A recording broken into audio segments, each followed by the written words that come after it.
दास म्हणता, माते कशाचे भय, रामा जाईन ज्या स्थळी सुख घना, होईल तेथे जय. रामाया भुवनात्रयी तुझविणा, नाही दुजा तारक. रामा तू सकलार्थ पूर्ण करीशी, तू तात मी बालक.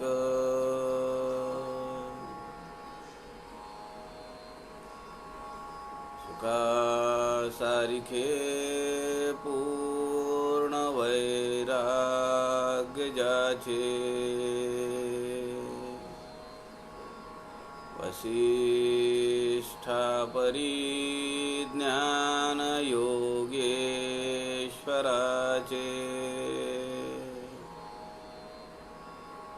कवी वाल्मिकी सारिखा मान्य ऐसा. नमस्कार माझा सद्गुरु रामदासा.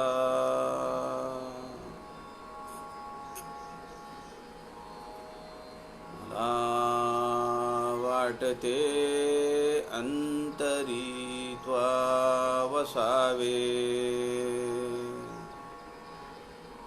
तुझ्या दासबोधासी त्वा बोधवावे. अपत्या परी पाजवी प्रेमरसा, महाराजया सद्गुरु रामदासा. जय जय रघुवीर समर्थ, सब संतन की जय.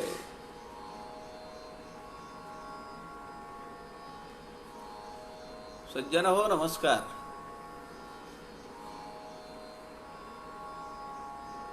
समर्थ रामदास स्वामींच्या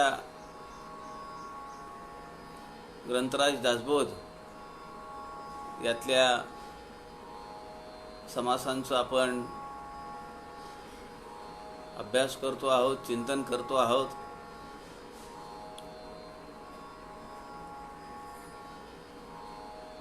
कोरोना विषाणूचा संसर्ग आणि लागू झालेला लॉकडाऊन या सगळ्या विपरीत विमनस्क परिस्थितीमध्ये संत समागम या लाईव्ह फेसबुक पेज या माध्यमातून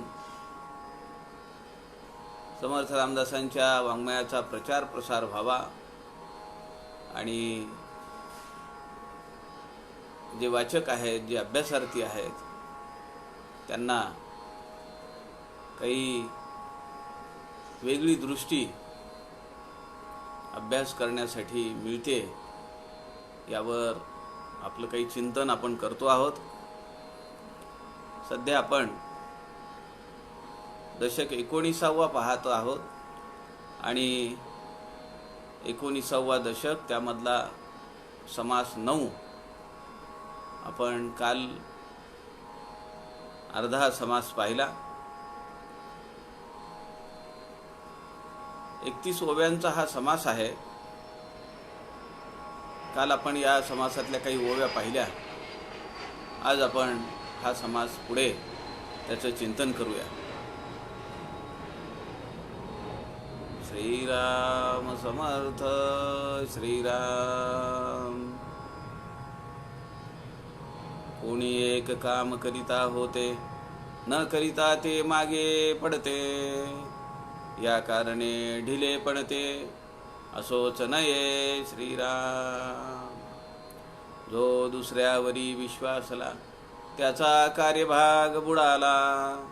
जो आपणची कष्टत गेला तोची भला श्रीराम. काम स्वतःहून केल्याशिवाय ते वेगळं होत नाही. क्रियेविण वाचाळता व्यर्थ आहे समर्थ सांगतात. नुसतं बोलून होत नाही, ते काम करावं लागतं आणि ते आपल्याला बऱ्याच वेळा स्वतःला करावं लागतं.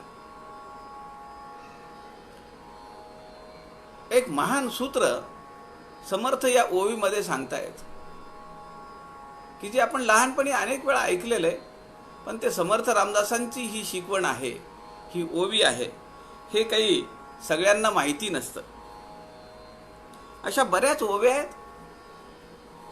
की त्या भाषेमध्ये, प्रचलित भाषेमध्ये त्याचा उपयोग होतो, त्या वापरल्या जातात, परंतु त्या समर्थ रामदासांच्याच आहेत किंवा अजून कुठल्या संतांच्या आहेत याकडे कुणी फारसं लक्ष घालत नाही. मला आठवतंय माझ्या लहानपणी मी शाळेमध्ये जात असताना नगर परिषदेच्या बाहेर एक मोठा बोर्ड होता. 10x12चा तो लोखंडी पत्र्याचा बोर्ड असेल. त्यावर एक बाई हातातलं सूप घेतलेलं आहे, त्यांनी त्यामध्ये काही धान्य आहे. 2 मुलं पाठीवर आहेत आणि त्यांच्या त्या झोंबाझोंबीमुळे धान्य सांडलेलं आहे. समोरच्या बाजूला एक डबा सांडलेला आहे. 2 मुलं तिथं झोंबाझोंबी चालू आहे आणि त्या डब्यातलं तेल खाली सांडलेलं आहे. त्या खाली ओवी लिहिलेली होती, लेकुरे उदंड झाली तो ते लक्ष्मी निघून गेली. बापुडे भिकेस लागली खाया अन्न मिळेना. कुटुंब नियोजनाचं महत्त्व सांगण्यासाठी त्या काळामध्ये, आज ही गोष्ट नाही म्हणलं तरी 70-75ची असणार आहे, 70-80च्या दरम्यानची ती गोष्ट आहे. आणि तेव्हा हे खाली घोषवाक्य लिहिलेलं होतं, लेकुरे उदंड झाली तो ते लक्ष्मी निघून गेली, बापुडे भिकेस लागली खाया अन्न मिळेना. मी जेव्हा नंतर दासबोधाचा अभ्यास करायला लागलो तेव्हा माझ्या लक्षात आलं की अरे हे तर समर्थ रामदासांनी सांगितलंय 350 वर्षापूर्वी. जीवनातले अनेक आयाम आहेत की त्याला स्पर्श समर्थांच्या वाङ्मयात झालेला आहे. एकही असा आयाम नाहीये जीवनातला, प्रपंचातला, परमार्थातला की ज्यावर समर्थ रामदासांचं भाष्य नाहीये. आता हा काही विषय आहे का? खरं तर आध्यात्मिक ग्रंथामध्ये, अद्वैत प्रतिपादन करणाऱ्या ग्रंथामध्ये समर्थ म्हणतायत की काम केलंच पाहिजे. दुसऱ्यावर विश्वासून नाही चालत, दुसऱ्यावर विसंबून नाही चालत. आपल्या मराठीत एक म्हण आहे, मेल्याशिवाय स्वर्ग दिसत नाही. म्हणजे स्वर्ग जर पाहायचा असेल तर आपल्याला मरावं लागतं. या ठिकाणी समर्थ म्हणतात, कोणी एक काम करीता होते, काम केल्यानेच होते, बोलून होत नाही.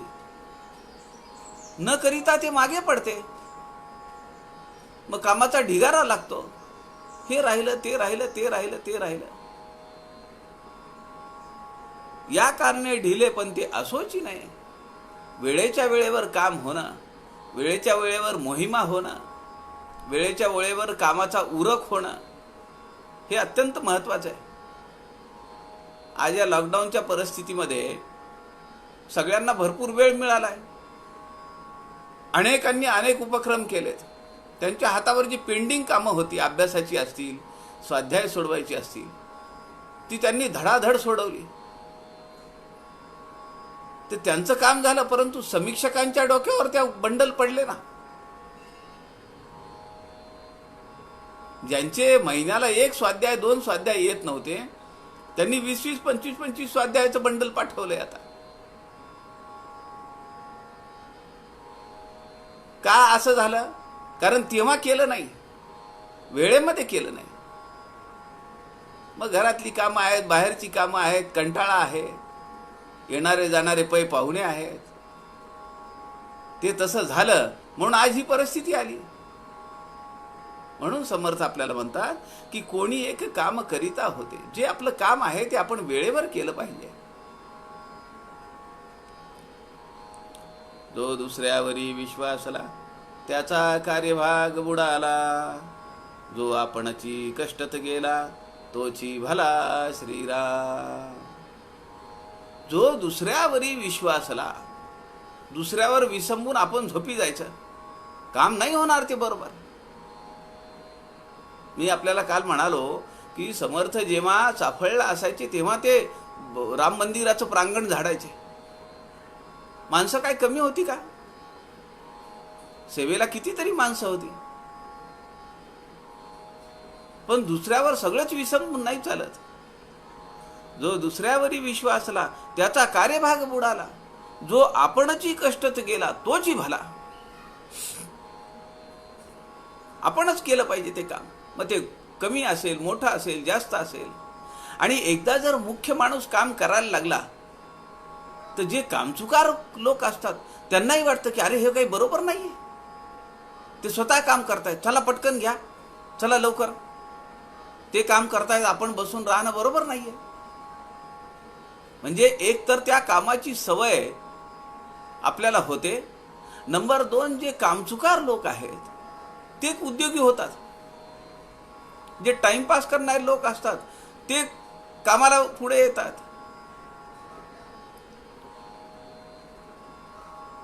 राजांच्या जीवनातला एक प्रसंग आहे.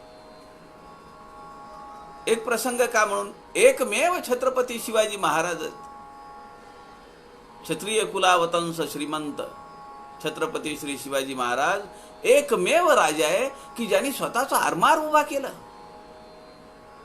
बोटी कुठून मागवायच्या?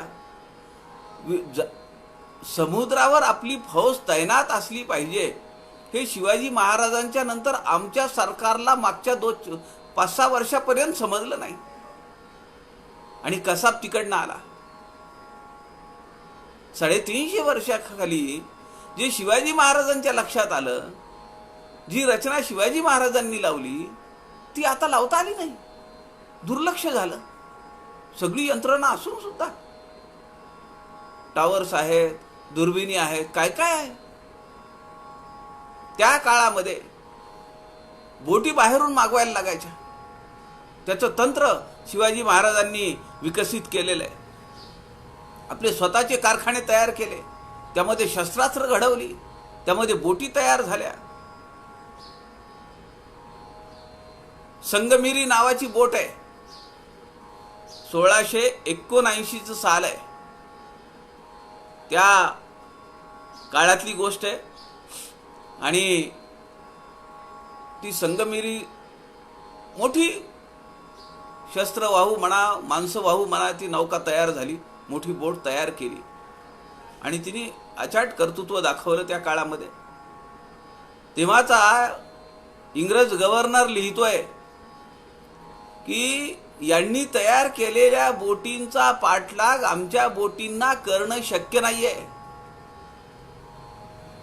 म्हणजे आपल्याला लक्षात येईल की शिवाजी महाराजांनी आरमार उभं केलं, समुद्रामध्ये किल्ला बांधला. किती अवघड काम आहे, कुठलं तंत्रज्ञान होतं. पण दुसऱ्यावर विश्वासून नाही चालला. आपल्याला आपलं काम केलं पाहिजे. म्हणून आपल्याला हा धडा घेतला पाहिजे शिवाजी महाराजांच्या जीवनातला. जो दुसऱ्यावर विश्वासला त्याचा कार्यभाग बुडाला. आमच्याकडे जेव्हा शस्त्रास्त्र तयार होत आहेत, आमच्याकडे जेव्हा अणुबॉम्ब तयार होतो, तेव्हा इतर जगांच्या हृदयामध्ये धडकी बसते. कारण ताकद वाढतीये. राजकारणामध्ये अशा गोष्टी कराव्या लागतात. आपण आता पाहिलं राफेल आलं, त्याची मारक क्षमता, त्याची झेप, त्यावर वाहून नेण्याचं वजन किती आहे, किती मोठी चर्चा झाली. ज्यांना केवळ चर्चा करायची आहे ते चर्चा करत राहतात.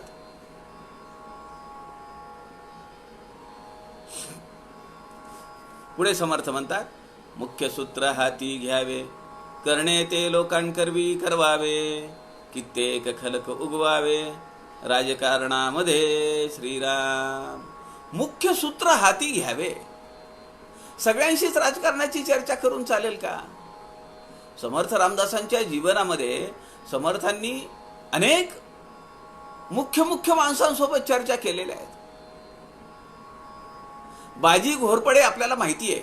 बाजी घोरपडे आणि शिवाजी महाराजांचं वैर झालं, कारण अफजल खानाचा वध झाल्यानंतर बाजी घोरपडेची जी फितुरी झाली त्यामध्ये अफजल खानाची मुलं आणि बरीचशी माणसं पळून जायला मदत झाली. हे नंतर समजलं बाजी घोरपडे शिवाजी महाराजांना, आणि त्यामुळे वैर निर्माण झालं. पण नंतर कितीतरी वर्षांनी या बाजी घोरपड्यांच्या पुढच्या पिढीमध्ये, लगेचच नव्हे पण समर्थांचं तेव्हा किती लक्ष होतं यावर आपल्याला आपल्या गोष्टी लक्षात येतील. मी मागे आपल्याला सांगितलं की सांगलीला बसस्टँडच्या बाजूलाच कोटणीस महाराजांचं घर आहे. मी पाहिलेलं आहे ते. आणि कोटणीस महाराजांचा जो मठ आहे ह्याचे मूळ पुरुष जे आहेत तर ते यज्ञेश्वर कोटणीस, यज्ञेश्वरराव हे समर्थ सांप्रदायिक होते. आणि त्यांचं आडनाव हे नाईक होतं. ते कर्नाटकात होते. खरं तर कर्नाटकामधून ते इकडे स्थलांतरित झालेले. आणि जेव्हा हे इथं येऊन राहिले, आज तुम्हाला मी सांगतो की कोटणीस महाराज म्हणजे आपल्या समर्थ सेवा मंडळाचे अध्यक्ष गुरुनाथ महाराज कोटणीस. 100 वर्ष झाली घरामध्ये रोज कीर्तन आहे. काय परंपरा आहे.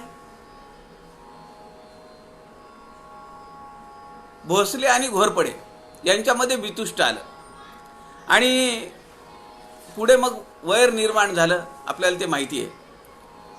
पण नंतरच्या काळामध्ये या हे समर्थ सांप्रदायिक आहेत. कोटणीस महाराज समर्थांची शिकवण आहे.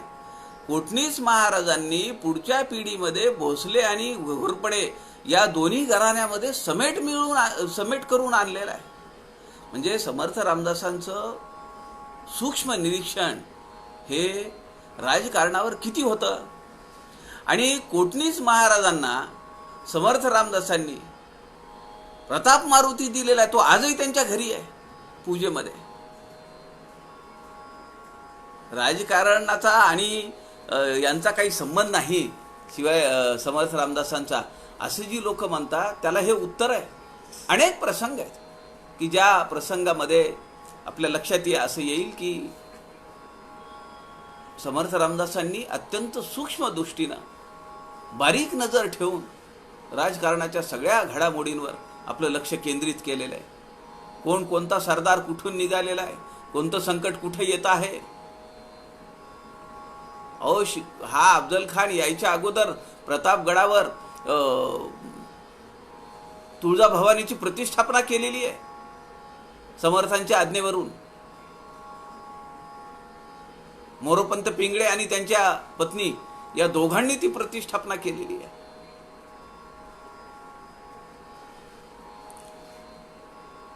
समर्थ म्हणतात मुख्य सूत्र हाती घ्यावे, करणे ते लोकांकरवी करवावे, कित्येक खलक उगवावे राजकारणामध्ये. जो माणूस म्हणतो आहे कित्येक खलक उगवावे राजकारणामध्ये, खलक म्हणजे धूर्त लोक जमा केले पाहिजेत. जो गुंता झालेला आहे तो उकलला पाहिजे. अनेक प्रश्न मार्गी लावले पाहिजेत. खलक उगवावे. खल आपल्याला माहिती आहे. खल दुर्जन, जे दांभिक लोक आहेत, दुर्जन लोक आहेत, चोर आहेत, अशांना खळ आपण म्हणतो. खलक उगवावे, त्यांनी केलेल्या कर्तृत अशा लोकांनी तो गुंता सोडवला पाहिजे. असं सांगणारा माणूस एक महान विभूती की ज्यांच्या पाठीमागे इतिहास असा आहे, आधी केले मग सांगितले. मग त्यांनी केलं नसेल. अनेक खलक उगवलेत. बरं ती पद्धत काय समर्थ सांगतायत पहिल्या 2 चरणांमध्ये. मुख्य सूत्र हाती घ्यावे, करणे ते लोकांकरवी करवावे. आपण त्यात पडू नये. आपलं मुख्य सूत्र काय? मुख्य ते हरिकथा निरूपण, दुसरे ते राजकारण, तिसरे सावधपण सर्व विषयी श्रीराम. राजकारण करताना सावध असलं पाहिजे, हरिकथा करताना सावध असलं पाहिजे, प्रपंच करताना सावध असलं पाहिजे, परमार्थ करताना सावध असलं पाहिजे. सावधपण सर्व विषयी.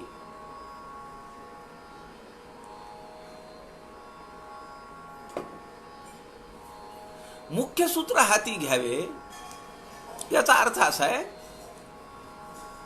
जो गावचा पाटील असेल, जो मुखिया आहे, त्याच्याशी चर्चा करावी. जो राजा आहे त्याच्याशी चर्चा करावी. कुणी सटर फटर येणारा माणूस आहे, गावातला माणूस आहे, सरदार आहे, छोटा मोठा, त्याच्याशी राजकारणावर बोलून चालेल का? आपणचा सल्ला अनेक राजकारणी घ्यायचे. शंकराचार्यांचा सल्ला स्वतः इंदिरा गांधी घ्यायच्या. कित्येक वेळा कित्येक प्रसंग आहेत त्यांच्या आयुष्यातले. मुख्य सूत्र हाती घ्यावे, करणे ते लोकांकरवी करवावे. त्या गावच्या मुखियाला सांगायचं, असं आहे, ती लोक तशी आहेत, हे मुसलमानी सत्ता आहे, इथं असं केलं पाहिजे, राजांनी तसं केलेलं आहे. मग त्याला एकदा विश्वासात घेऊन सांगितलं की ती सगळी रचना तो लावतो, त्याचे लोक तयार आहेत. आपण त्या भानगडीत पडू नये. मी मागे एकदा आपल्याला संदर्भ दिला होता, यशवंतराव चव्हाणांनी सह्याद्रीचे वारे हे त्यांच्या त्या ग्रंथामध्ये त्यांनी एक आठवण सांगितलेली आहे. त्यामध्ये ते म्हणतात की आमच्या आईचा एकही दिवस दासबोधाचा समास वाचल्याशिवाय ती झोपलेली नाहीये. एकही दिवस असा गेला नाही की दासबोधाचा समास वाचला नाही. आपल्याला माहिती आहे, समर्थ रामदासांचं चरित्र, अनेक चरित्र, त्यामध्ये एक चरित्र आहे की जे कराडचे सदाशिव खंडो आळतेकर यांनी लिहिलेलं आहे. सखंग आळतेकर त्यांचं चरित्र, सुरेख चरित्र आहे. किंवा बाबूराव गोखले जे समर्थ संप्रदायिक आहेत. आपण मध्यंतरी स्वाध्याय साधना हा जो ग्रंथ छापला तो पुपांग गोखलेंचा, त्यांच्याच पठडी, त्यांच्याच पिढीतले पुढचे ही मंडळी जी आहे. स्वाध्याय साधना नावाचा ग्रंथ तो आउट ऑफ प्रिंट होता. सुहासदादा आगरकर कराडला गेले तेवढ्यासाठी, त्यांच्या मुलांना जाऊन भेटले. ते म्हणाले की हा ग्रंथ आमच्या अभ्यासार्थींना फार उपयुक्त ग्रंथ आहे, त्यामुळे हा ग्रंथ छापण्यासाठी आम्हाला परवानगी द्या. ते म्हणाले अहो आनंदाने, त्याच्यात काय. ते म्हणाले एक पत्र द्या. सुहासदादांनी त्यांच्याकडनं पत्र घेतलं. मग ते प्रकाशनाचे सर्वाधिकार हे समर्थ सेवा मंडळाकडे होते. आता हा राजकारणाचा भाग आहे का नाही? हे याला सुद्धा राजकारण मानावं लागतं. तिथं गेले, जाऊन भेटले. सुहासदादा आगरकर पुपांग गोखलेंच्या म्हणजे बाबूराव गोखलेंच्या पिढीतलेच ही मंडळी, त्यांच्या मुलांना जाऊन भेटले, त्यांची परवानगी घेतली. नुसती तोंडी परवानगी नव्हे, लेखी परवानगी घेतली, पत्र घेतलं आणि ते पत्र घेऊन मारुतीबुवांकडे गेले साताऱ्याला. मारुतीबुवांशी भेट घेतली. त्यांना सांगितलं की हा ग्रंथ आउट ऑफ प्रिंट आहे, पण तो अत्यंत उपयुक्त ग्रंथ आहे अभ्यासार्थींसाठी.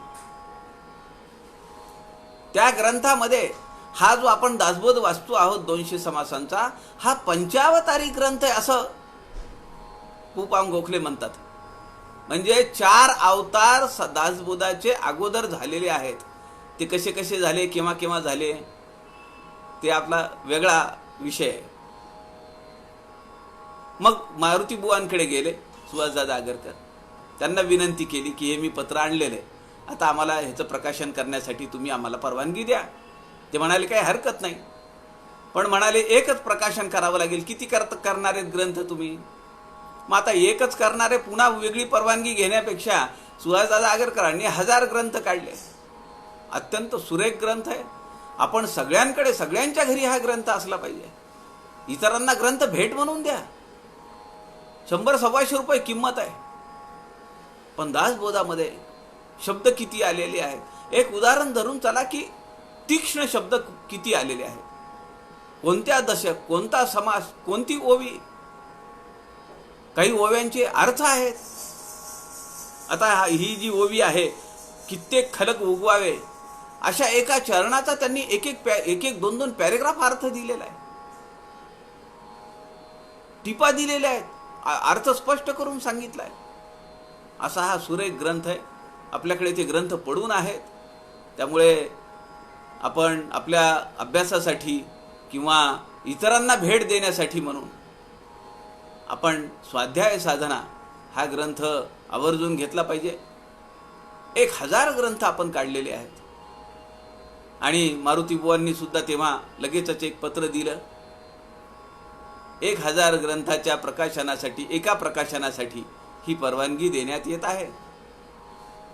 असं काम आपण स्वतः करावं लागतं. कुणावर सोपवलं असतं तर? ही जी ओवी आहे, जो दुसऱ्यावरी विश्वासला त्याचा कार्यभाग बुडाला. आदरणीय लीलाताई गाडगिळांनी भावसुमनांजली आणि त्यानंतर घळीतील साधना, सायं साधना आहे, सकाळच्या वेळी प्रातःकाळ आपलं जे प्रातस्मरण म्हणतो, त्याच्यावर 2 छोटी पुस्तकं आणि भावसुमनांजलीचा ग्रंथ लिहिला. ते सगळं त्यांनी पुण्याला पाठवलं. आपल्याच एका अभ्यासार्थीकडे ते सगळं दिलं. त्यांच्याकडे सगळं प्रकाशनाची कामं द्यायची ठरलेलं होतं, पण ते सगळं गहाळ झालं. नशीब की एक त्याची झेरॉक्स काढलेली होती म्हणून. ती आपल्या चितळे काकांकडे होती, रमण चितळे काकांकडे. आणि मग रमण चितळेंकडनं पुन्हा ती मागवून घेतली आणि ती प्रिंटरला द्यावी लागली. जो दुसऱ्यावर विश्वासला त्याचा कार्यभाग बुडाला.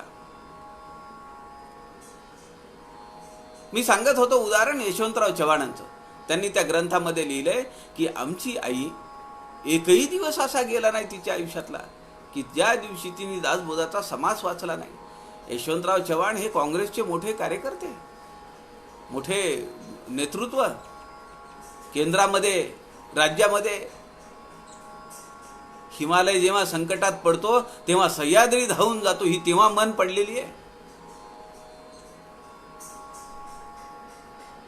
ते अनेक वेळा बाबूराव गोखले आणि आळतेकरांचे सल्ले घ्यायचे. ही दोन्ही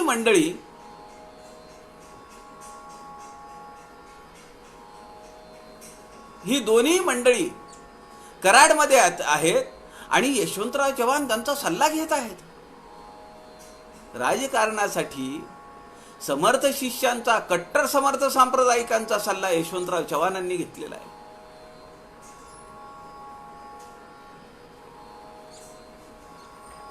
आता यातली एक गंमत आहे. बाबूराव गोखले हे स्वातंत्र्य सेनानी, पण त्यांना मानधन मिळत नव्हतं. आता यशवंतराव चव्हाण जर एवढे जवळचे नाते मित्र आहेत, पण त्यांना मानधन नाहीये, म्हणजे बाबूराव गोखलेंचा आणि यशवंतराव चव्हाणांचा संपर्क आला नाही असं म्हणायचं का? अशा खूप प्रसंग, असे खूप गोष्टी समर्थ रामदास आणि शिवाजी महाराजांच्या आयुष्याकडे पाहिल्यानंतर लक्षात येतात आपल्याला. आपले देशी वास्तव्य केले, परिवर्तमान नाही घेतले. विसर पडला का? कशामुळे लिहिलंय? मूळ ग्रंथ पाहिल्या विण उगाच ठेवी जो दूषणा, दुरात्मा दुराभिमान. अभ्यास केला पाहिजे. अभ्यासोन प्रगटावे, नाहीतरी झाकोन असावे. प्रगटोन नासावे बरे नव्हे, कालच्या समासात आपण शिकलोय.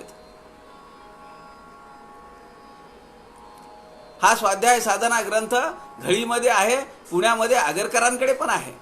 आगरकर वही त्या पाठवू शकतात, पण सध्या आता परिस्थिती तशी नाहीये. पण घळीमधून मात्र हा ग्रंथ निश्चित मिळेल. घळीमध्ये आपण हे ग्रंथ नेऊन ठेवलेले आहेत.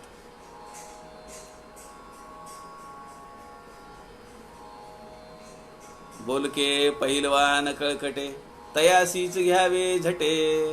दुर्जने राजकारण दाटे, ऐसे न करावे श्रीराम. ग्रामण्यवर मी सापडावे, रगडून पीठची करावे. करुणी मागुती सावरावे बुडवू नये श्रीराम. बोलके पहिलवान कळकटे. समर्थ या ठिकाणी म्हणतात, जे धूर्त आहेत, बोलके आहेत, बोलके पहिलवान कळकटे, धूर्तपणा ज्यांची अंगे आहे, तयासीच घ्यावे झटे. जो पहिलवान आहे, ज्याची दहशत आहे, त्यालाच जाऊन भिडायचं, म्हणजे बाकीचे सगळे गायब होतात, थंड पडतात. मग त्याच्याशी हा पंगा घेतोय म्हणजे आपलं काय लागणार आहे, आपला निभाव कुठे लागेल, असं सामान्य खालच्या फळीतल्या लोकांना वाटतं, गुंडांना वाटतं. म्हणून समर्थ म्हणतात की बोलके पहिलवान कळकटे, तयाशीच घ्यावे झटे, दुर्जने राजकारण दाटे, ऐसे न करावे. खूप गोष्टी अडकून पडलेल्या आहेत, अनेक वाद भिजत घोंगड्यासारखे पडलेले आहेत.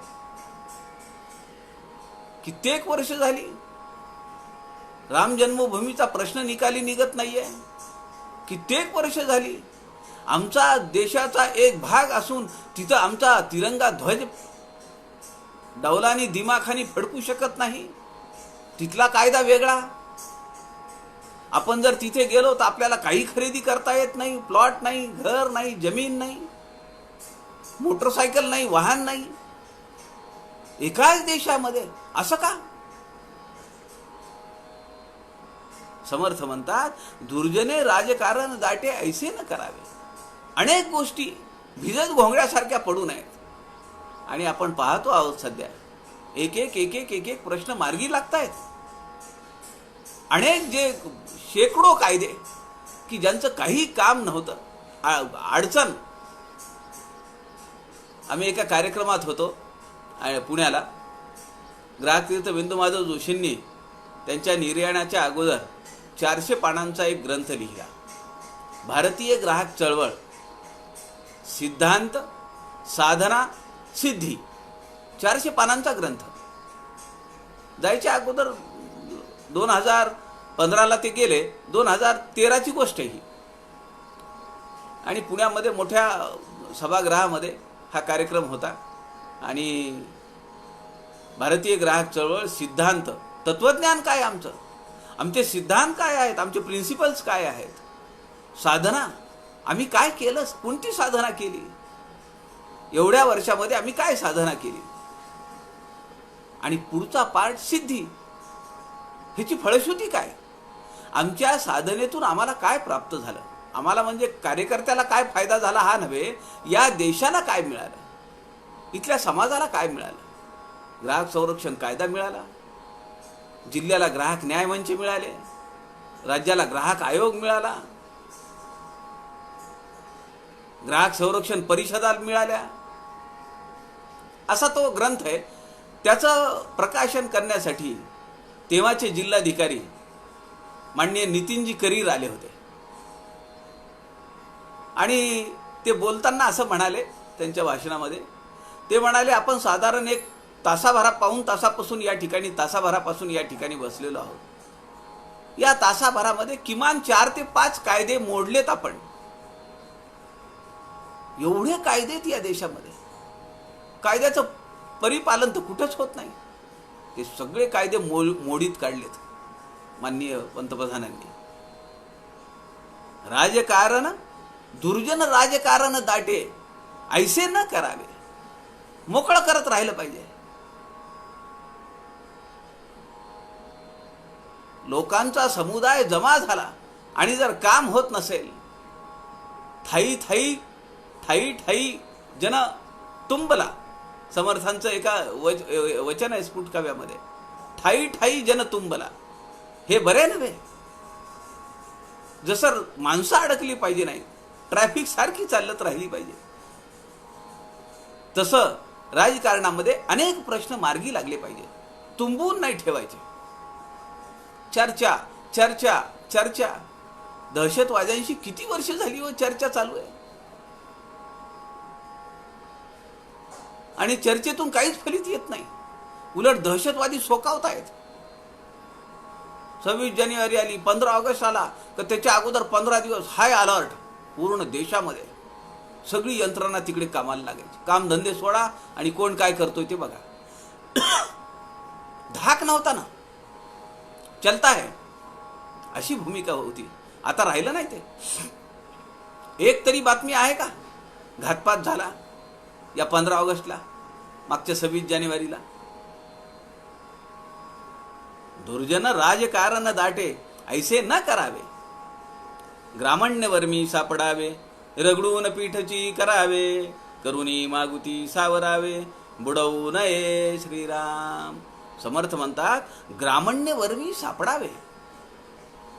जी भांडकुदळ लोक आहेत, जी पुंड आहेत, अशांना शोधलं पाहिजे. ग्रामण्य वर्मी सापडावे, रगडून पीठची करावे. रगडावं त्यांना, चांगलं चांगलं शासन करावं, रगडून पीठची करावे. करुणी मागुती सावरावे, बुडवू नये. शिवथर घळीवर चंद्रराव मोऱ्यांचा वाडा आहे का नाही? 2 किलोमीटरवर असेल, घडीच्या वर. लोक दाखवतात की हा चंद्रराव मोऱ्यांचा वाडा होता. इथं मोठमोठ्या शिळा पडलेल्या आहेत. पाया आहे तो, खरं तर वाडा काही नाही आहे तिथं. 350 वर्ष झाली आता. अगोदरच ती जावळीचं जंगल, आणि तिथं कोण राहणार आहे पुन्हा दुसरं? हा चंद्रराव किताब शिवाजी महाराजांनी दिलेला आहे, पण तो नंतर शिवाजी महाराजांना ऐके ना, तुम्ही कुठले राजे आहे, आम्ही खरे राजे आहे. महाबळेश्वर हे आमचं दैवत आहे आणि त्याच्या आज्ञेप्रमाणे आम्ही राज्यकारभार करतोय. आमच्याशी पंगा घेऊ नका. राजांनी त्याला 2 पत्र लिहिली. पहिल्या पत्रात लिहिलं की जबाबदारीनं वागा, आगाऊपणा करू नका. दुसऱ्या पत्रात लिहिलं तुम्हाला मारण्यात येईल. तर हा म्हणतो उद्या कशाला येता, 8 दिवसांनी येणार असला तर आज या. येता जावली जाता गोवली, इथून तुम्ही जिवंत बाहेर जाऊ देणार नाही. छत्रपती शिवाजी महाराजांना धमकी दिली. सगळी योजना लागली. समर्थ खाली आहेत घळीमध्ये, समर्थ बाहेर पडले, राजे आले. हा पळून गेला. चंद्रराव मोरे पकडला, त्याला समजूत घातली. ग्रामण्य वर्मी सापडावे, रगडून पीठची करावे. लगेच नाही गर्दन उडवली. मारायचा डावच नव्हता ना, कारण हे माहिती आपल्याला राजकारण कसं करायचंय. ग्रामण्य वर्मी सापडावे, रगडून पीठची करावे. त्याला शासन केलं, त्याला समजावून सांगितलं, त्याला दूर नेऊन ठेवलं, जवळीत नाही ठेवलं. मग समर्थ पुढे म्हणतात करुणी मागुती सावरावे, बुडवू नये. अशी माणसं, त्यांना नेताजी पालकर आपल्याला माहिती आहे तो किस्सा. अहो नंतर व्याही करून घेतलं ना राजांनी, धर्मांतर करून घेतलं आणि व्याही करून घेतलं. करुणी मागुती सावरावे, बुडवू नये. तसं चंद्रराव मोऱ्याचं सुद्धा झालं. पण हा संधान बांधायला लागला आदिलशहा सोबत आणि स्वराज्याच्या छातीवर पाय द्यायचा विचार करायला लागला. मग मात्र ते सहन नाही झालं. नेताजी पालकर पुन्हा धर्मामध्ये घेतलं, सोयरी करून घेतली, सोयर संबंध स्थापन केला. म्हणून समर्थ म्हणतात ग्रामण्य वर्मी सापडावे, रगडून पीठची करावे, करुणी मागुती सावरावे, बुडवू नये. खळ दुर्जनासी भ्याले, राजकारण नाही राखिले, तेणे अवघे प्रगट झाले, बरे वाईट श्रीराम. ग्रामण्य वर्मी सापडावे. अजून एक उदाहरण आपल्याला देता येईल. मुसळराम गोसावी. गाव सगळा त्या दांभिक गुवाबाजीच्या मागे लागला. क्षुद्र देवतांना प्रसन्न करून घेतलेला एक मांत्रिक गावामध्ये आला. संध्याकाळी सगळी लोक जमा झाली मंदिरामध्ये की तो सांगायचा खारीक टाका, खोबरं टाका, आणि तो वर्षाव व्हायचा तिथं खारीक खोबऱ्यांचा. लोक सगळे भजायला लागले त्याला. त्याची पूजा कर, त्याची काय काय काय त्याला द्यायला लागले, नादी लागले त्याच्या. हे लक्षात आलं समर्थांच्या. हे काही बरोबर नाही आहे. समर्थांनी तिथं मंदिर उभा केला, मठ उभा केला आणि तिथं मठपती म्हणून नेमलं मुसळराम गोसावींना. मुसळराम गोसावी हे त्यांच्या हातामधलं मुसळ जे होतं ते 2 माणसांना उचलत नव्हतं. असं मुसळ ते खांद्यावर टाकून 24 तास फिरायचे गावामधून फिरताना, आणि ते लिलया फिरवायचे ते मुसळ. म्हणजे काय ताकद होती. मुसळराम गोसावींना सांगितलं की याचा बरोबर बंदोबस्त करा. मुसळराम गोसावी समर्थांच्या मुख्य शिष्यांमधले होते. त्यांनी योजना लावली, त्या सगळ्या क्षुद्र देवतांना लांब ठेवलं, त्यांच्या सगळ्या खारीक खोबऱ्या गायब केल्या आणि त्यांना सांगितलं इथं घाण टाका आता. आणि जेव्हा घाण पडायला लागली अंगावर, लोक चिडले आणि त्यांनी त्या मांत्रिकाला चोप दिला. तेव्हा मुसळराम गोसावींनी त्या मांत्रिकाला पकडला आणि गचांडी धरून समर्थांच्या समोर उभा केला.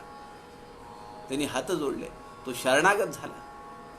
ग्रामण्य वरवी सापडावे, रगडून पीठची करावे, करुणी मागती सावरावे, बुडवू नये. खळ दुर्जनासी भ्याले, राजकारण नाही राखिले, तेणे अवघे प्रकट झाले बरे वाईट. खळ दुर्जनासी भ्याले. पाकिस्तान भारत वेगळा झाला. घाबरले का नाही इथलं नेतृत्व तेव्हा?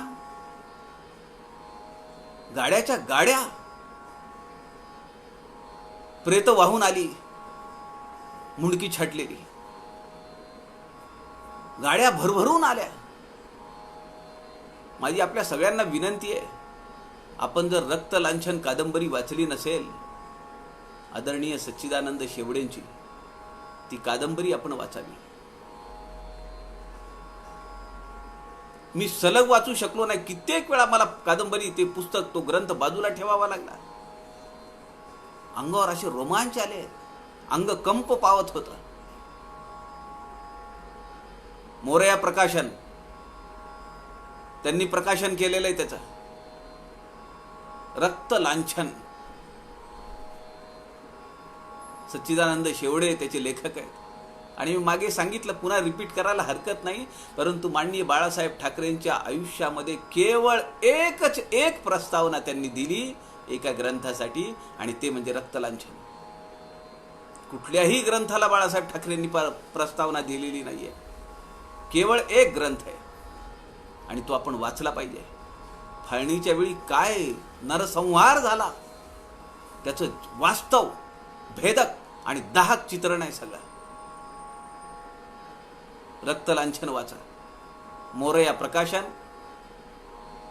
आदरणीय सच्चिदानंद शेवडे लिखित आणि माननीय बाळासाहेब ठाकरे प्रस्तावित, एकच एकमेव ग्रंथ.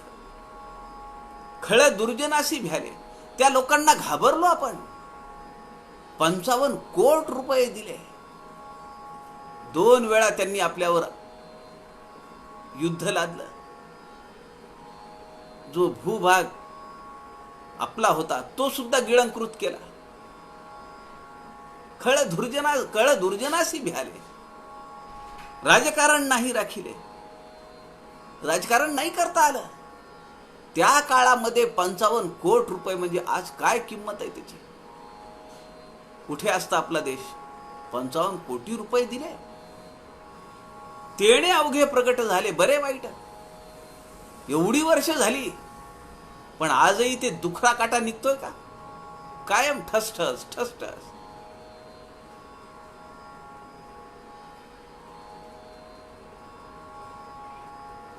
समुदाय पाहिजे मोठा, तरी तणावा असाव्या बळकटा. मठ करुनी ताठा, धरू नये श्रीराम. समुदाय पाहिजे मोठा. आपले फॉलोअर्स, आपले शिष्य, आपला संप्रदाय मोठा असला पाहिजे, व्यापक असला पाहिजे. तरी तणावा असाव्या बळकटा. तणावा म्हणजे काय? एखादा तंबू उभा राहतो, त्याला ज्या 4 दोऱ्या बांधलेल्या असतात त्याला तणावा म्हणतात. आणि ते कसब आहे. मोठमोठे, तुम्ही सर्कशीचा तंबू पाहिला असेल, केवढा मोठा तंबू असतो. ते सर्कशीचे सगळे कार्यक्रम होत असतात. सिंह येतात, वाघ येतात, ते जोकर येतात, ती वरती हे असते, जाळी असते, त्याच्यामध्ये कितीतरी खेळ होतात आणि लोक बसलेले असतात बाजूला सगळे. ते सगळे एका तंबूत आहेत. तणावा असाव्या बळकटा, असा मोठा तंबू, बळकट तणावा, त्याचं कसं आहे तर तो तंबू राहतो. वारं वादळ येतं, तंबू डगमगत नाही. नाही तर वाऱ्याने, आत्ता आम्ही पाहिलंय त्याचं उदाहरण जांबेला. समर्थ रामदासांच्या 400वी प्रसंग, त्यांना अनुग्रह झालेला, 400 वर्ष झाली म्हणून डिसेंबरमध्ये कार्यक्रम झाला. 3 दिवसाचा कार्यक्रम होता. मग तेव्हा तिथं हेलिकॉप्टरमधून पुष्पवृष्टी करण्यात आली. समर्थांच्या जन्मस्थळावर पुष्पवृष्टी होणं आणि ती आपल्या डोळ्यांनी पाहणं, मला वाटत नाही की पुन्हा या आयुष्यात असा प्रसंग येऊ शकतो. यायला पाहिजे, दरवर्षी व्हायला पाहिजे. दास नवमीला किंवा रामनवमीला दरवर्षी व्हायला पाहिजे, आपली आंतरिक इच्छा आहे. पण मंदिर कधी स्थापन झालं, समर्थ कधी आले तिथं, कधी उभे राहिले, तेव्हापासून आजपर्यंत किती वर्ष झाली, याची देही याची डोळा, तो सुख सोहळा पाहिलेला आहे आम्ही. तेव्हा ते हेलिकॉप्टर आलं जवळ आणि ते फुलं टाकण्यासाठी, तेव्हाची जी काही दुकानं लावलेली होती ती सगळी वाकडी तिकडी झाली. तेव्हा मला या समर्थांच्या या ओवीची आठवण प्रकर्षाने झाली.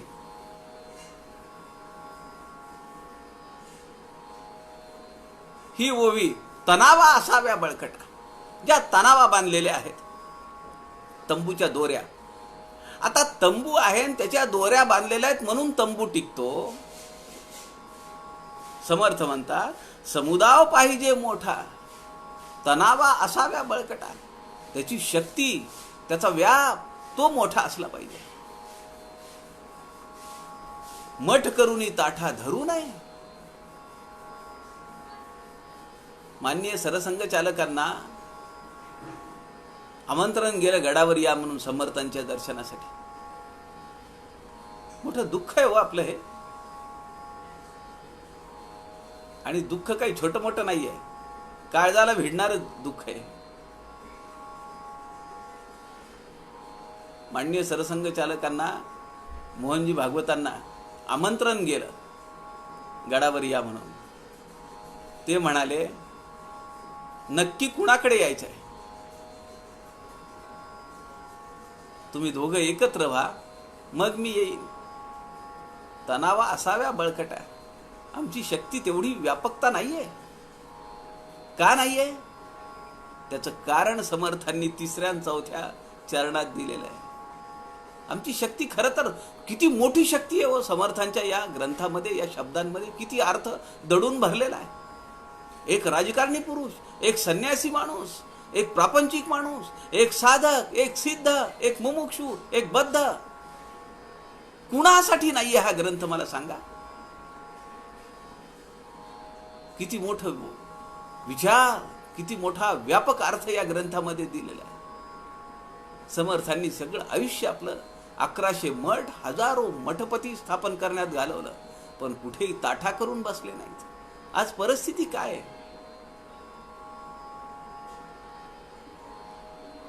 माती नेली, पाणी नेलं, त्याच्यातच आम्ही उड्या मारायच्या.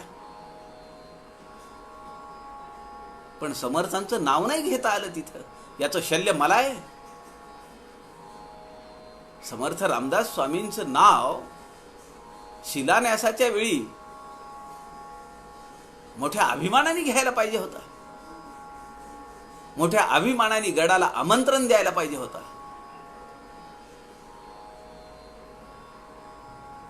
पण आम्ही आमची बूज नाही ठेवली ना. आमच्यातले हेवे दावे, आमच्यातली भांडणं. म्हणून समर्थ म्हणतात मठ करूनी ताठा धरू नये. नाही तर मग काय होतं, ती व्यापक शक्ती कमी होते, त्या शक्तीची व्यापकता कमी होते. पुढे समर्थ म्हणतात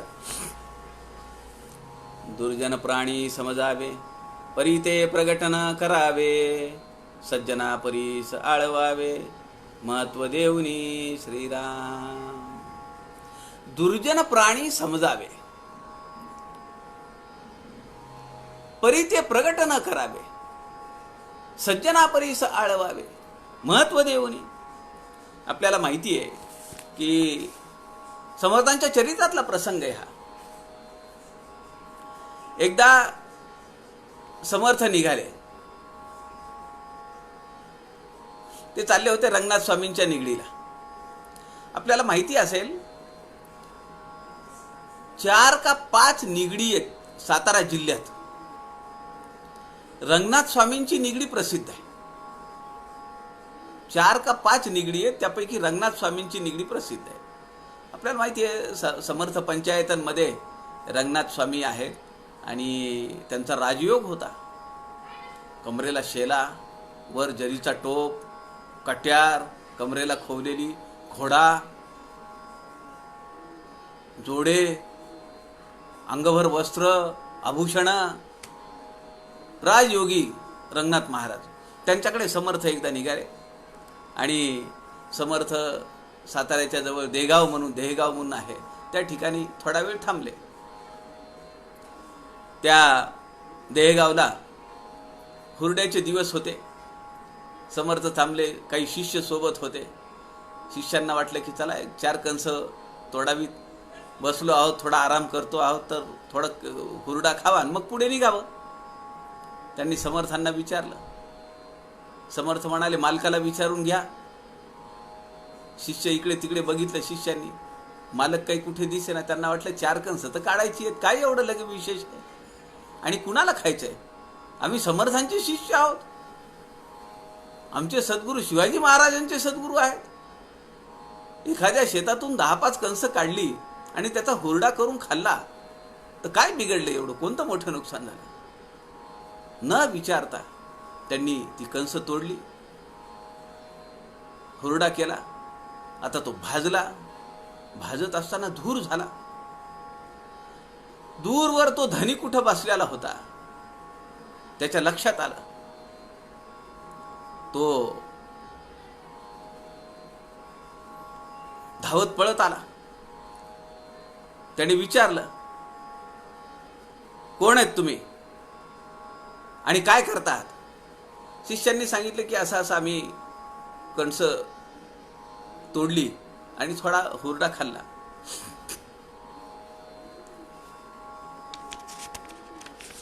त्याला राग आला शेतकऱ्याला. त्यांनी लगेचच पटकन 4-5 लोकांना आवाज दिले. लगेच 10-15 लोक आले. नुसत्या त्या आवाज देण्याच्या आपल्याला माहिती आहे शेतामध्ये लांब लांब कुणी नसतं, परंतु ती हळी आली, आरोळी आली की लोक लगेचच तत्परतेने येतात. आणि ती 4-5 माणसं जमा झाली. त्यांनी विचारलं, काय केलं तुम्ही? कुणाला विचारलं काय केलं? का तोडली कंस? कारण शेतकऱ्यांना माहिती की स्वराज्यामध्ये असं नाही होणार, राजांची आज्ञा आहे. सुतळीला, कोथिंबिरीच्या देठाला सुद्धा हात लावू नका. असं असताना ही माणसं कंस तोडतात, हुरडा करून खातात, उर्मटपणे उत्तर देतात. शिष्य उत्तर देत आहेत. ती त्यांनी तिथली धाटं काढली. ते म्हणाले, तुझा मुखिया कोण आहे? कुणाला खाऊ घालायची ती? ते म्हणाले, आमचे गुरु आहेत. कोण आहे गुरु? समर्थ एका ठिकाणी बसलेले होते झाडाखाली. तो पाटील आला, त्याचे जे लोक आले आजूबाजूचे, आणि त्यांनी धाटांनीच त्या समर्थांच्या पाठीवर 2-4 वळ उठेपर्यंत मारलं. सगळे शिष्य म्हणाले, हातातून ती धाटं काढून घेतली ज्वारीची आणि म्हणाले, तुम्हाला समजतं का? शिवाजी महाराजांचे गुरु आहेत हे समर्थ रामदास स्वामी. असं म्हणल्याबरोबर पाटलाला घाम फुटला. पायावर पडला पाटील. पाय सोडीना. माझी चूक झाली. समर्थ म्हणाले, मी काही स्वतःहून सांगणार नाही, तुझी आगळीक करणार नाही, पण हे प्रकरण शिवाजी महाराजांपर्यंत गेलं. शिवाजी महाराजांनी पाटलाला बोलावून आणलं आणि पाटील आला, घाबरला. आता त्याला वाटलं आता काही खरं नाही आपलं. शिवाजी महाराजांनी त्याच्याकडनं कबूल करून घेतलं की मारलंस ना तू समर्थांना. त्यांनी हात जोडले, म्हणला हो माझी अक्षम्य अपराध झाला माझ्याकडून. समर्थ म्हणाले आता मी सांगतो ते प्रायश्चित्त, याला शिक्षा द्या म्हणाले. त्याला वाटलं आता काही खरं नाही आपलं. ज्याला मारलं त्यांच्याच हातात सगळी सूत्र राजांनी सोपवली आहेत. आता हे समर्थ रामदास आम्हाला काय शिक्षा देतात. खूप घाबरला. समर्थ म्हणाले राजे याचा शेला पागोटे देऊन याचा सत्कार करा म्हणाले. राजे आश्चर्यचकित झाले. राजे म्हणाले स्वामी तुम्हाला मारलंय त्यांनी. समर्थ म्हणाले राजकारण हे असं असतं, आपल्या वस्तूला कुणी हात लावू नये आणि त्याच्यासाठी आक्रमक झालं पाहिजे. हा एक गुण त्याच्यात आहे. नंबर 2, त्यांनी 2-3 आरोळ्या मारल्या, हळी दिल्या आणि 10-15 माणसं जवळ आली. लोकसंघटन हा दुसरा गुण आहे. आणि तिसरा गुण जो आहे समर्थांचं सूक्ष्म निरीक्षण पहा. समर्थ म्हणाले त्यांनी या शिष्यांना नाही मारलं. ते म्हणाले तुमचा गुरु कोण आहे की ज्याच्यासाठी ज्याच्या आज्ञेहून तुम्ही हे सगळं केलंय, म्हणून त्यांनी माझ्यावर हल्ला केला. या 3 गोष्टी विशेष आहे, म्हणून त्याचा सत्कार करा. समर्थ जे या ठिकाणी या ओवीमध्ये सांगतात की दुर्जन प्राणी समजावे, त्यांना समजून घेतलं पाहिजे का दुर्जनत्व आलं त्याच्या अंगी. परी ते प्रगट न करावे. समर्थांनी नाही सांगितलं की मला देगावच्या पाटलांनी मारलंय म्हणून. परी ते प्रगट न करावे, सज्जना परीस आळवावे. तू मुळात सज्जन आहे, चूक शिष्यांची आहे. सज्जना परीस आळवावे, महत्व देऊनी. ऐसा पुरुष धारणेचा जो आधार बहुतांचा, दास म्हणे रघुनाथाचा गुण घ्यावा. समर्थ दासबोधामध्ये सांगतात काय गुण घ्यावा. दास म्हणे रघुनाथाचा गुण घ्यावा. सुग्रीव कसा आहे, व्यसनी आहे, विषयी आहे, पण त्याला महत्व दिलं का नाही रामांनी. अहो सुग्रीव रामासोबत होता म्हणून लंका दहन झालं, रावणावर अधिपत्य गाजवता आलं.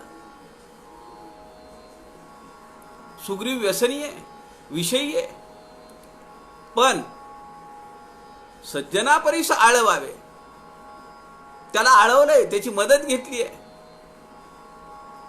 आणि रावणाचा खात्मा केलेला आहे. दुर्जन प्राणी समजावे. काही लोक असे असतात त्यांना मोठेपणाचा विद्वत्तेचा अहंकार असतो आणि विशेषतः पारमार्थिक क्षेत्रामध्ये तर हे प्रकरण जास्तच आहे. म्हणजे याचा अनुभव आपल्या सगळ्यांना आहे.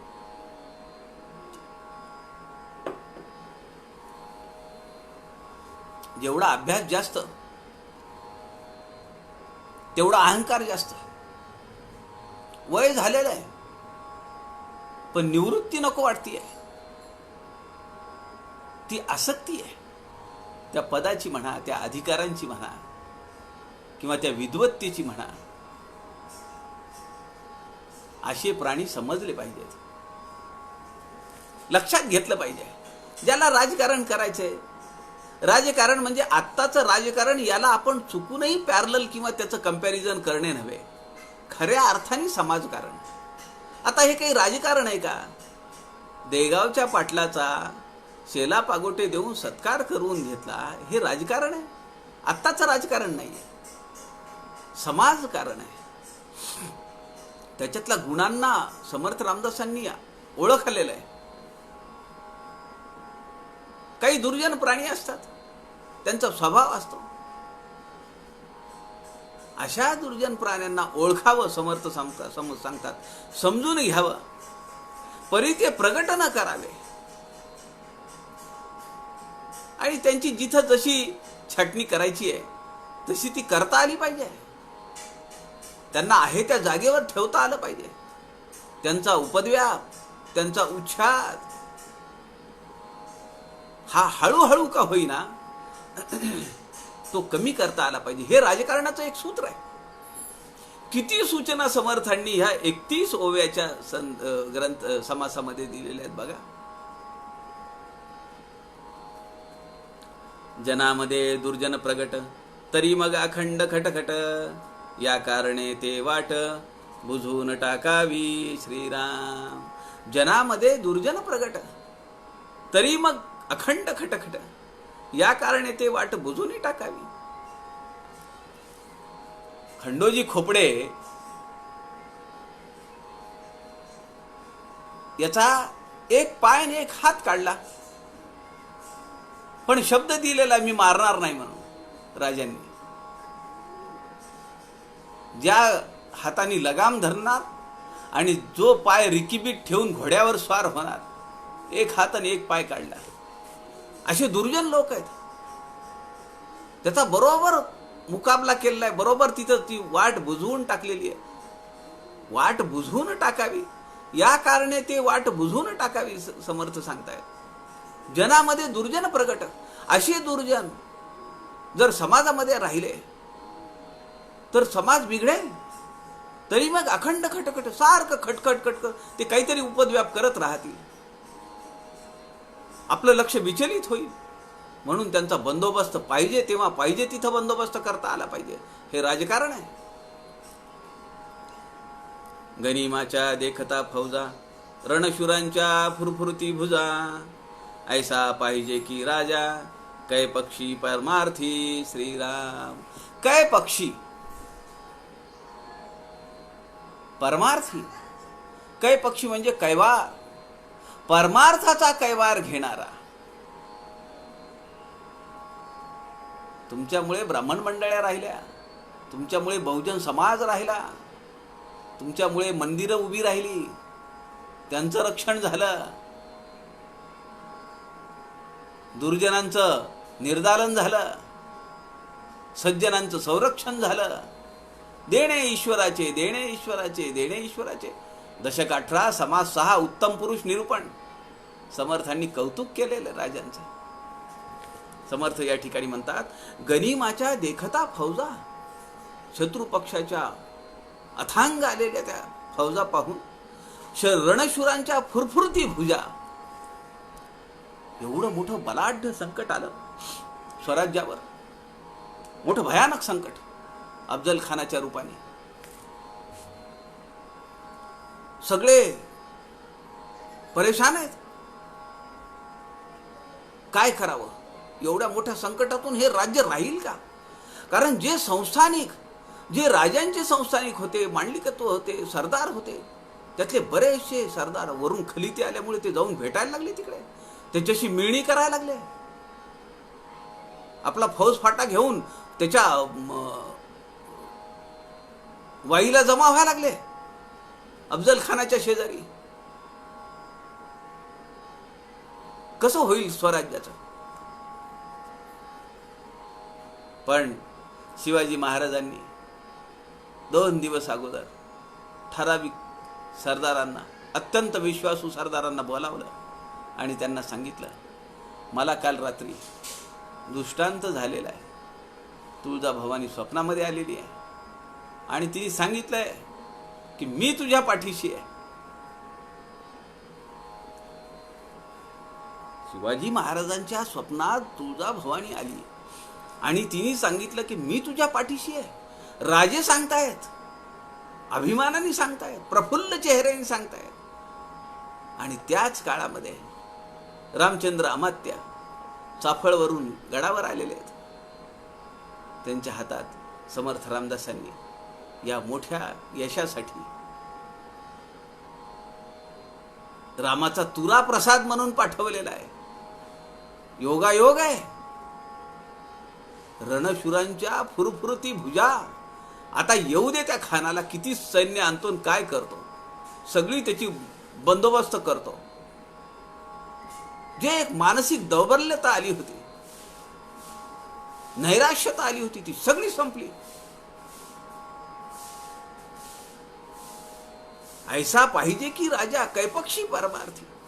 परमार्थाचा कैवार घेणारा राजा पाहिजे. तयास देखता दुर्जन धाके, बैसवी प्रचितीचे तडाखे, बंड पाखंडाचे वाखे, सहजची होती श्रीराम. तयास देखता दुर्जन धाके. अहो, नुसतं नाव काढल्याबरोबर कुणी वाटेला जाणार नाही. आपल्यानंतर स्वतंत्र झालेला देश आहे. किती केवढा मोठा आहे हो. महाराष्ट्र राज्य मोठं आहे. तो देश आपल्यापेक्षा एका राज्यापेक्षा लहान आहे. इस्रायल, माझे एक मित्र आहेत, तिथं जाऊन आले. 80% वाळवंट आहे. पण माझ्या मित्रांनी पाहिलं, रस्त्याच्या दुतर्फा हिरवीगार चादर आहे. अनेक झाडं लावलेली आहेत. अनेक बागा फुलवलेल्या आहेत. माझे मित्र कशासाठी गेले तिथं? त्यांनी दुग्ध व्यवसायामध्ये मारलेली मुसंडी, वापरलेलं तंत्रज्ञान याचा अभ्यास करण्यासाठी गेले. काय दुर्दैव आहे ना, आमच्या देशामध्ये एवढ्या गायी आहेत, पण दुग्धोत्पादन किती आहे?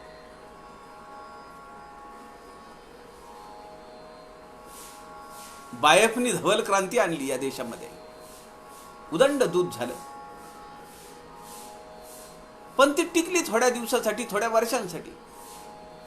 पण इस्रायल सारखा एक छोटा देश, आपल्यानंतर स्वतंत्र झालेला, तो दुधामध्ये अभिनव क्रांती करतो, नवनवीन तंत्रज्ञान वापरतो, त्याचा अभ्यास करण्यासाठी. आमचे मार्कंडेय सर तिथे गेले, त्यांनी त्यावर पुस्तक लिहिलंय. या इस्रायलच्या, आपल्याला माहिती, फार वर्ष झाली त्या गोष्टीला, पण तेव्हा हे प्रकरण फार गाजलं होतं. त्यांचे 12 खेळाडू दहशतवाद्यांनी मारले. विचार करा, 12 खेळाडू दहशतवाद्यांनी मारले. राजकारण काय असतं त्याचं उदाहरण आहे. त्यांच्या हेरगिरी विभागाने या 12 खेळाडूंना ज्यांनी मारलं, त्यांना 12 महिन्याच्या आत एकेकाला त्याच्या देशात जाऊन चिरलेला आहे. तिथं उडवलाय त्याला, त्या दहशतवाद्याला. हे राजकारण आहे. आमच्या संसदेवर हल्ला होतो.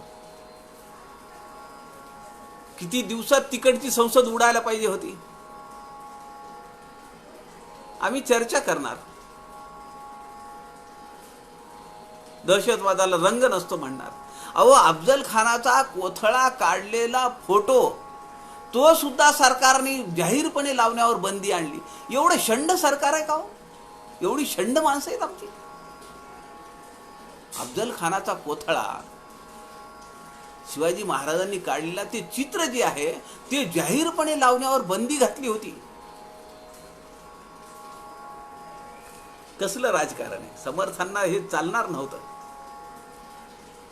तयास देखता दुर्जन धाके, बैसवी प्रचितीचे तडाखे. लगेच प्रचिती आणून देतो. बंड पाषांडाचे वाखे, सहजची होती.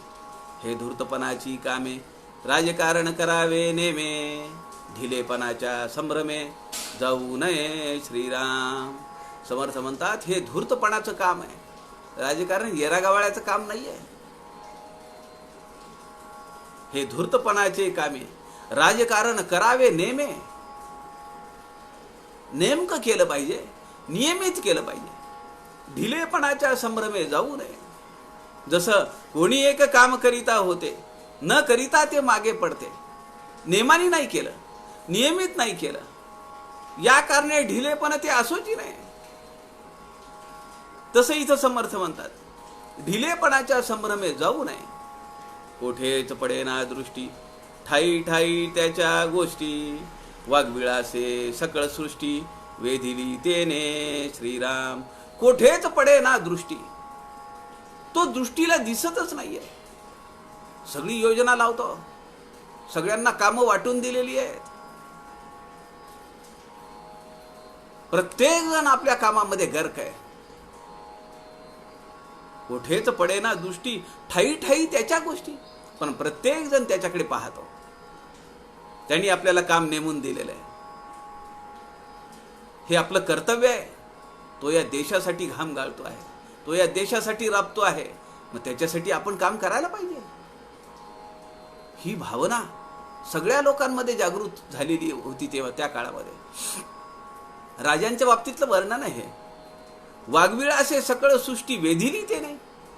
त्याच्या बोलण्यानी, त्याच्या वागण्यानी सगळी सृष्टी, व्यष्टी नव्हे, समष्टी नव्हे, सगळी सृष्टी त्यांनी वेधून घेतलेली आहे. मला याचं एक उदाहरण म्हणून तुम्हाला सांगतो की समर्थांना अनुग्रह झाला. 2 बखरीमध्ये 2 संदर्भ आहेत. एका बखरीतला संदर्भ आहे वयाच्या 8व्या वर्षी त्यांना अनुग्रह झाला रामाचा, आणि दुसऱ्या संदर्भामध्ये वयाच्या 12व्या वर्षी अनुग्रह झाला. आता ही 4 वर्ष चैतन्य ज्ञान विद्यापीठाने जांबेला चैतन्य ज्ञान विद्यापीठाच्या निर्मितीसाठी अनुग्रह 8व्या वर्षी, अनुग्रह 12व्या वर्षी, असं 4 वर्ष काम करायचं आणि मग पुढे ते कंटिन्यू राहील असं ते ठरवलं. विशेष ही 4 वर्ष दृष्टीसमोर ठेवली. 4 वर्षाखाली आचार्य स्वामी गोविंददेव गिरी आले. आत्ता 4 वर्षानंतर वयाच्या 12व्या वर्षाला अनुग्रह झाला, तिथून 4 वर्ष स्वामी गोविंददेव गिरी आले. ही सगळी रचना आदरणीय मुकुंदराव गोरेंनी लावली. मला ह्या ओवीवरनं त्यांची आठवण झाली. जसं समर्थ म्हणतात, कोठेच पडेना दृष्टी, ते अनेक जणांना जाऊन भेटतायत, या कामासाठी उद्युक्त करतायत. माननीय एकनाथजी रानडे, अहो किती किती लोकांना भेटायचे ते. बिर्ला, प्रशासनातले मोठे अधिकारी, राजकारणी, उद्योगपती, राज्यपाल, मुख्यमंत्री, सगळ्यांशी त्यांचा संपर्क होता. आमच्या महाजन काकांनी त्यांची सध्या मालिका चालवली आहे. त्यांनी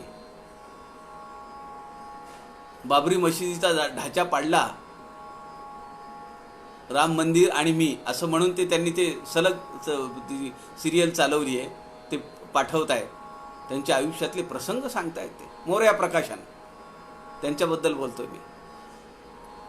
तर ते फार अत्यंत रोमहर्षक प्रसंग आहेत. माननीय एकनाथजी रानडेंसोबत कुणाकुणाला जाऊन, मोठमोठ्या व्यक्ती की ज्यांची नावं फक्त आपण ऐकू शकतो, त्यांच्या जवळ जाणं शक्य नाही, त्यांच्या घरी जाऊन जेवणाचा, खाण्यापिण्याचा आस्वाद एकनाथजींसोबत मिळाला.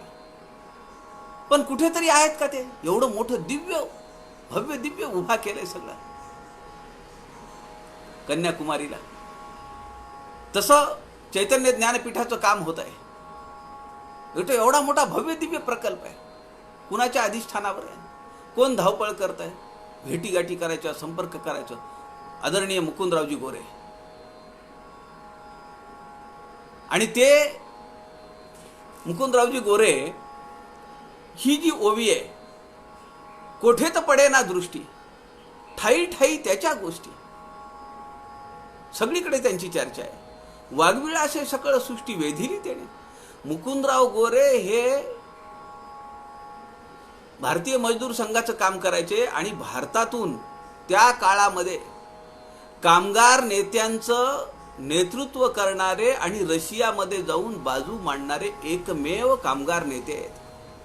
त्या काळातले रशियामध्ये जाऊन. समर्थ म्हणतात, राजकारणी माणसाचं असं वागणं असलं पाहिजे.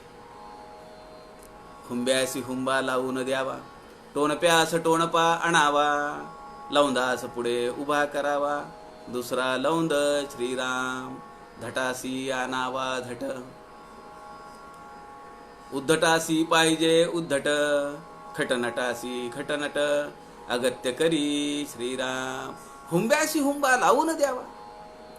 जो गुरगुर गुरगुर गुरगुर करतो त्याला तसाच माणूस त्याच्या जोडीला लावून द्यावा. राजकीय पक्षांमध्ये असे लोक असतात बघा. मुख्य माणूस त्याच्या घरामध्ये एसी चेंबर मध्ये बसलेला असतो आरामात. आणि हे जे भो भो भो भो करणारे जे लोक असतात काय पदाधिकारी, ते इकडे त्या टीव्ही चॅनलवर चर्चेमध्ये एकमेकांच्या अंगावर गुरगुर गुरगुर करतात. याचं उदाहरण आहे हे. हुंब्याशी हुंबा लावून द्यावा, टोनप्यास टोनपा आणावा. जो मूर्ख आहे त्याला मूर्खाचीच जोडी लावून द्यावी. लौंदास पुढे उभा करावा, दुसरा लौंदा. जो मस्तवाल आहे, नशेमध्ये राहतो, त्याला तसाच माणूस उभा करावा. धटासी आणावा. धट धट म्हणजे दांडगा माणूस आहे. उद्धटासी पाहिजे. उद्धट उद्धट म्हणजे उर्मट. खटनासाठी खटनटासी खटनट. अगत्य करी लुच्चा आहे. आपण पाहिलंय आता जिथं चर्चा करायची आहे, मग कुठलंही राष्ट्र असू द्या, पाठवून द्या अजित डोवालांना. आपल्याला माहिती आहे हे राजकारण खरं राजकारण आहे. जसा माणूस आहे तशी तिथं पाठवून द्या, तो बरोबर त्याची तोंड बंद करतो. जैसा तैसा जेव्हा भेटे तेव्हा मज्जालसी थाटे. इतुके होते परिधनी कोठे दृष्टी सन पडे श्रीराम. जैशास तैसा जेव्हा भेटे. जसा माणूस असेल पुढचा तसा त्याला जर बरोबर टकरीला जर ठेवला आपण, तर समर्थ पुढे म्हणतात तेव्हा मज्जालसी थाटे. मग खरा पाहण्यासारखा प्रसंग असतो. बरोबरी होते तिथं. इतुके होते परी धनी कोठे दृष्टीस दिसेना. खरा राजकारणी माणूस असतो ते सगळं असं काम करत असतो. त्यांनी योजना लावलेली असते. तो कुठेही पडत नाही बाहेर, पण त्याच्या अधिष्ठानावर हे सगळं चालत असतं. एक प्रसंग आहे. शिवाजी महाराज गोव्यामध्ये, तो इंग्रज गव्हर्नर होता, त्यांनी एक वटहुकूम काढला की गोव्यामध्ये केवळ ख्रिश्चनच मालमत्ता विकत घेऊ शकतील. जमीन जुमले बंगले काय घ्यायचं असेल ते मराठी माणसाला घेता येणार नाही, किंवा ख्रिश्चनांशिवाय कुणालाही इथं जमिनीचा व्यवहार करता येणार नाही. हे शिवाजी महाराजांना समजलं. चुकीचं आहे. इंग्रज आले कुठून आणि कसला वटहुकूम काढतात? शिवाजी महाराजांनी यंत्रणा लावली. नाही तर तो काय म्हणायचा, जर तुम्हाला जमीन खरेदी करायची आहे का, मग तुम्ही ख्रिश्चन व्हा, धर्म सोडा, तुमचा हिंदू धर्म सोडा. आता इथं जे समर्थ सांगतात, जैशास तैसा जेव्हा भेटे तेव्हा मज्जालसी थाटे. त्याचा प्रत्यय, त्याची प्रचिती आहे. इथं शिवाजी महाराजांनी योजना लावली. 4 पादरांना पकडून आणलं. त्यांना सांगितलं ख्रिश्चन धर्म सोडा आणि हिंदू धर्मात या. ते नाही म्हणाले. तिथंच गर्दन मारली. 4 पादऱ्यांचे शीर एका तबकात घालून त्या गव्हर्नरला पाठवले. सगळी वस्तुस्थिती जेव्हा त्याला समजली, तो पळूनच गेला. जैसास तैसा जेव्हा भेटे तेव्हा मज्जालसी थाटे. इतुके होते परी धनी कोठे दिसेची ना. शिवाजी महाराजांचं नाव काढल्याबरोबर चळचळ चळचळ कापायला. धनी कुठे ते दिसत नाही.